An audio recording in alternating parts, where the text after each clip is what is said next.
primeiro lugar, queria agradecer e muito o convite da amiga, colega Luciana, parabenizando ela pela organização. Infelizmente, não consegui estar em todas as sessões, mas eu soube que as discussões estão sendo muito interessantes. Eu vou apresentar um trabalho coletivo que foi feito por essa equipe que eu coordenei junto com a professora Maria de Lourdes Fonseca e, inclusive, a própria Luciana Roya ajudou muito na condução dessa pesquisa e com um conjunto de alunos de graduação, tanto do curso BPT quanto da engenharia ambiental urbana. Portanto, tudo que eu vou falar pode ser usado contra mim, sim, mas tem outros responsáveis por esse trabalho coletivo, tá? Então, eu vou estruturar a minha exposição em 3 partes. E eu confesso, inclusive, Luciana, um convite, eu fiquei muito preocupado. Nossa, é uma pesquisa antiga já, né? Eu já tinha esquecido que a gente fez esse trabalho. É uma pesquisa que tem recorte de 2009, 2014, que foi uma pesquisa sem PQ, não foi aquele pesquisa em rede, coordenado pela Raquel, foi um projeto que veio depois. E eu vou tentar, dentro do espaço de, já falei, 3 minutos, de 17 minutos, vou tentar estruturar em 3 pontos. O impacto da Minha Casa Minha Vida no ABC, uma tentativa de sempre arriscado, né, tirar conclusões mais gerais, e o futuro. Né? Outra pergunta, né, com esses amigos, você não precisa de inimigos. Né? A agenda de pesquisa sobre Minha Casa Minha Vida. Eu já adianto que eu vou ser um pouco insurgente em relação à encomenda que a Luciana me fez. Bom, por que essa pesquisa? Porque, na realidade, nós estruturamos essa pesquisa com algumas diferenças, me parece, em relação à pesquisa que foi feita em rede, que com certeza foi discutida aqui. Primeiro, porque a percepção que Minha Casa Minha Vida, na realidade, são 2 programas entre um. Portanto, é muito, muito importante separar análise, avaliação de faixa 1, o mecanismo de subvenção, os atores, etc., a importância da prefeitura na faixa 1, e faixa 2, 3, que tem outro funding, tem outro mecanismo de trabalho. Portanto, é importante, se são 2 programas entre um, né, é importante diferenciar a análise. O segundo ponto que foi importante, nós estávamos, e aí eu, inclusive, várias pessoas já falaram, a questão da terra. Né? Nós sabíamos que era muito importante, né, entender melhor a dinâmica da terra em relação à liberação desses recursos, mas ninguém tem acesso às quase ninguém tem informações sobre a terra. Nós tivemos a sorte de contar com alguém dentro da Caixa Econômica Federal, que na realidade, eu falei, dá acesso a esses dados, ele tinha que dar esse acesso porque era meu aluno de mestrado e também ele tinha que terminar a dissertação que foi sobre esse tema. Então, às vezes, o mecanismo de comando e controle funciona. Né? Então, nós tivemos a sorte, digamos assim, de ter acesso aos laudos de avaliação dos engenheiros da Caixa. Né? Então, isso vai aparecer mais tarde na apresentação. E o terceiro ponto, um ABC é uma região, né, o Mário Reale, creio eu, que já fez algumas observações nesse sentido, o ABC é um ponto fora da curva, um pouco diferente. Então, nessa pesquisa, nós queríamos não apenas afirmar, está vendo, o ABC é diferente, mas tentar gerar algumas conclusões, algumas hipóteses mais gerais a partir da especificidade para dar insumos à discussão mais teórica sobre o significado de Minha Casa Minha Vida. Então, muita coisa, vamos ver se eu consigo dar conta. Primeiro, esse é o ABC, mercado imobiliário, né, nós estruturamos algumas etapas. Mercado imobiliário, evidentemente, isso aqui são de 2000 até 2011, a dinâmica imobiliária em termos de lançamentos, e fica claro que um certo, né, um boom que já acontece, evidentemente, antes de Minha Casa Minha Vida. E aí nós fizemos, inclusive, um mapeamento a partir do tipo de funding, né? FGTS, SPPE, etc., e também estruturamos de acordo, né, com o capital da empresa. Os azulzinhos são, os azulzinhos são as empresas que já têm capital, começam a lançar capital no bolsa de valores, portanto, né, e também empresas que têm sede em São Paulo, essas empresas começam a fazer lançamentos no ABC, ou seja, esses dados, eu não vou entrar nos detalhes, quem quiser ter acesso ao relatório público, né, mas o raio-x que nós fizemos do mercado imobiliário mostra o óbvio, isto é, o mercado já cresce bem antes de Minha Casa Minha Vida, e o ABC recebe o transbordamento da dinâmica imobiliária da capital, que vai para Guarulhos, Osasco e também o ABC, com tipo de produto e atuação diferente, novos players e novos produtos imobiliários. E preços, evidentemente, isso é a curva dos preços também aumentando já bem antes, inclusive, do programa Minha Casa Minha Vida. Evidentemente, Minha Casa Minha Vida joga lenha na fogueira, mas esse escalado dos preços imobiliários não pode ser debitado apenas na conta do programa Minha Casa Minha Vida. Bom, um pouco o segundo ponto, o perfil da produção. As letrinhas são muito pequenas, vou resumir as conclusões. Nós tivemos 20 mil, nós fizemos uma amostra de 20 mil contratações, sendo que desses 20 mil, foram 12 mil para faixa 2, faixa 3 e 8 mil faixa 1.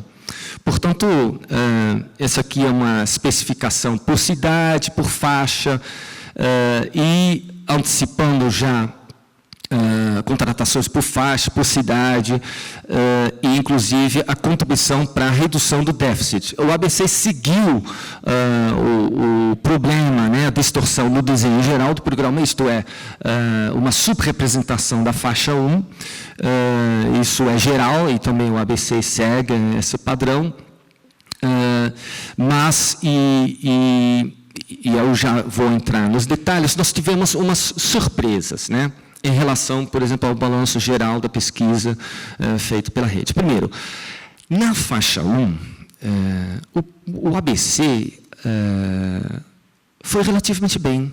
Não foi tão... Foi relativamente bem, por quê? Né? Em relação a essa crítica, o programa só produz faixa 1 na periferia, sem infraestrutura, uma repeteca da produção habitacional do regime militar, etc., etc.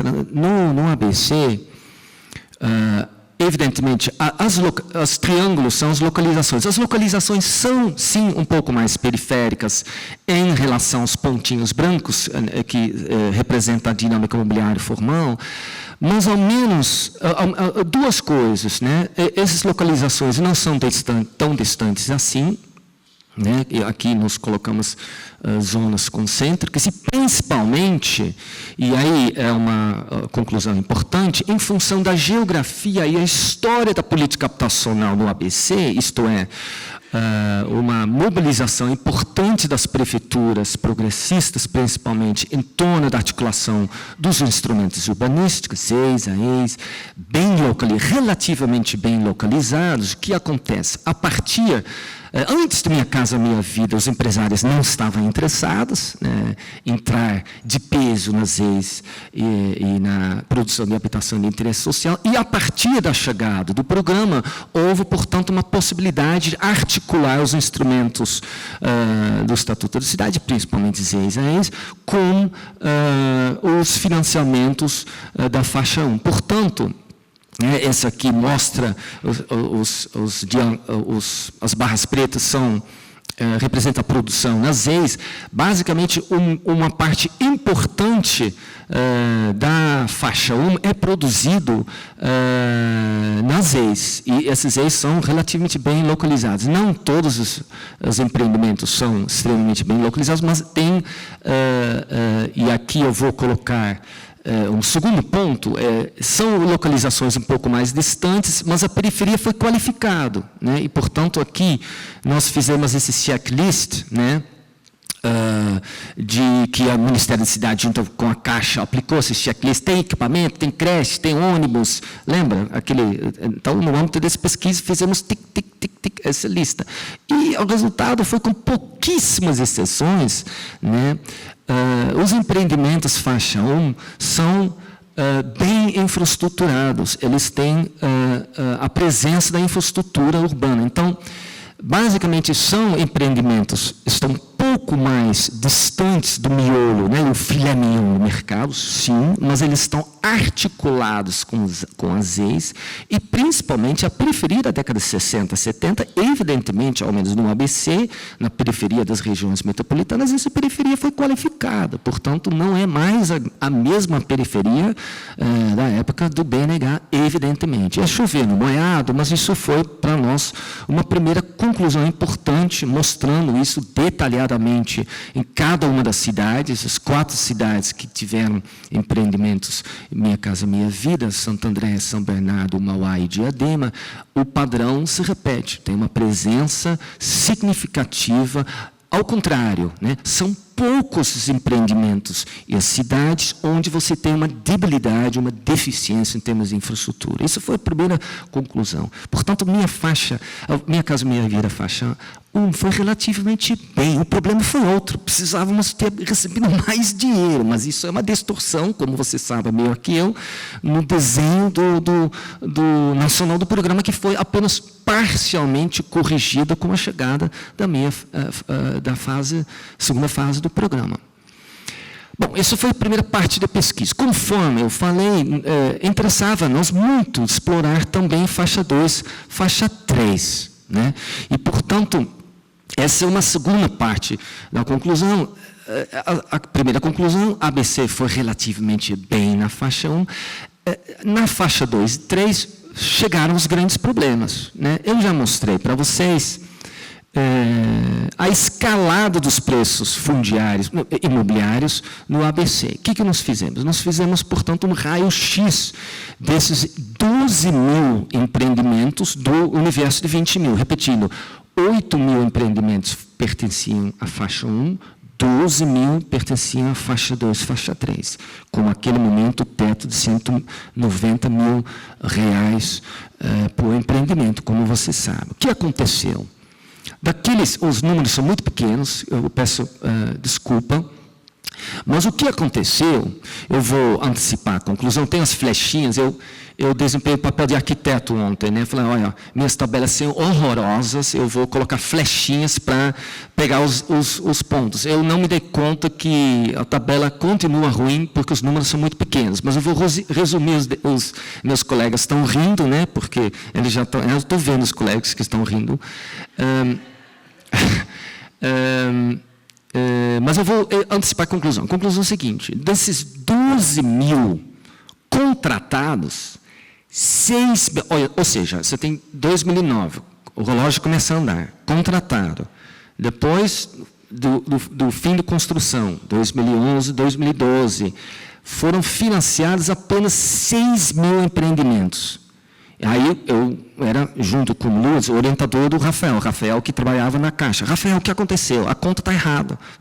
Refaça a conta. O Rafael falou, não, a conta não está errada. A conta é essa. Houve um desenquadramento. Aí eu perguntei para o Rafael, me explica, o que é isso? Orientando esperto é isso, né? Ele vai orientando o orientador. Né? Então, o Rafael explicou para mim, não, é o seguinte, uma coisa é você contratar, outra coisa é financiar. O que aconteceu, Jurum e Lutz, né, nossos orientadores? Ele falou o seguinte, houve um desenquadramento, na realidade, um lance, uma estratégia do empreendedor, e no caso aqui houve um vazamento de 50%, né, houve, portanto, um deslocamento, os empreendedores tiraram metade e jogaram esses empreendimentos na faixa fora do programa, ou seja, para o segmento SBPE. É isso que aconteceu, com teto de R$190 mil. Com empreendimentos, inclusive, menores, né, porque aqui, nessas tabelas, o que está na tabela? O custo de construção, preço final do produto e o preço da terra. Lembra que o preço da terra que nós interessávamos? Como, Rafael? Como é que isso aconteceu? Houve um aumento do custo de construção, né, que foi a choradeira dos empreendedores. O governo federal, vocês têm que subir com o teto, que de fato aconteceu. A choradeira surtiu efeito. Isso foi por causa do custo de construção? Não. Nossos 12 mil empreendimentos mostraram que, na realidade, o que aconteceu? O custo de construção caiu com 20%. Estou falando em termos de números reais, indexados, já com base, eu acho que foi 2014. O preço final dos empreendimentos aumentou com 26%, e o preço fundiário aumentou com 14%, ou seja, a conclusão, óbvio, né, houve uma capitalização do subsídio no preço da terra, fiz 5 minutos, no preço da terra e no preço final do produto. Se o imposto tende a fazer com que o preço caia, o subsídio, sem alavancagem do governo local sobre os mercados especulativos, evidentemente, chover no molhado, mas é bom empiricamente ver o seu preconceito ser confirmado, né? O subsídio foi capitalizado parcialmente na renda da terra, né? Algumas conclusões e depois a bola cristal para o futuro. Algumas conclusões. A articulação, evidentemente, o programa de financiamento é um programa de financiamento. Ele não é perfeito, né? Ele tem que ser articulado com os instrumentos, né? E isso o ABC conseguiu fazer relativamente bem. Segundo, foi tudo perfeito no ABC? De jeito nenhum. De jeito nenhum. Nós tivemos muitos problemas com faixa 2 e faixa 3. Né? Um deslocamento fora da faixa do teto até R$190 mil. Né? Foi basicamente para a SBPE, para a classe média mesmo, com apartamentos que encolheram. Né? Portanto, de certa forma, fazendo uma brincadeira em relação a essa crítica, Minha Casa Minha Vida esvaziou a reforma urbana, esvaziou os instrumentos urbanísticos. Eu diria, com esses dados, eu diria que o contrário pode ser dito também. A ausência da alavancagem do governo local sobre os mercados fundiários fez com que o próprio governo local foi corresponsável pelo esvaziamento da faixa 2, faixa 3 do próprio programa. Né? As relações são imbricadas. Né? O subsídio foi capitalizado, conforme eu falei, e houve, evidentemente, uma economia de escala, né? que desencadeou uma redução dos custos de construção. Bom, agora, pegadinha da minha amiga Luciana, e o futuro? Né? Eu não vou falar de Minha Casa Minha Vida. Desculpa, viu, a Luciana. Eu acho que já deu. Eu acho que já deu. Eu acho que o fundo público está murchando. Né? Eu posso estar enganado, mas nas minhas várias conversas, eu sempre sou rotulado como o economista neoliberal da UFABC, né?